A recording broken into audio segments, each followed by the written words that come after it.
Norman Podhoretz, who's an advisor of yours on foreign policy, this is what he wrote. The case for bombing Iran. I hope and pray that President Bush will do it. By Norman Podhoretz. And then this interview. Norman Podhoretz believes that America needs to go to war soon with Iran. As far as he knows, Rudy Giuliani thinks the same thing.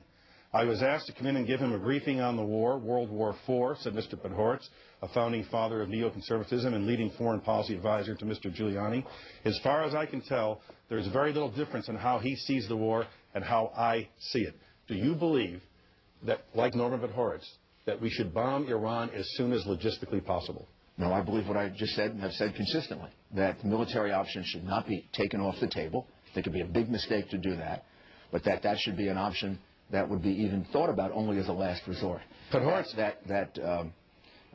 diplomatic pressure, other kinds of political pressure, economic pressure, which is, I think, also enormously helpful here, trying to get more help from Russia and China.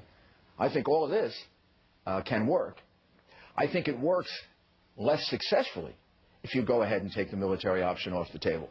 But I don't think the military option is the thing that we want. I mean, that isn't the thing that we want to get to if we don't have to. Again, we would only get to it if it was a last resort and under this kind of an analysis, understanding it would be dangerous and risky, but that it would be more dangerous and more risky for Iran, a highly irresponsible regime, to be having nuclear weapons. It was the worst nightmare of the Cold War, the idea that irresponsible people would have nuclear weapons.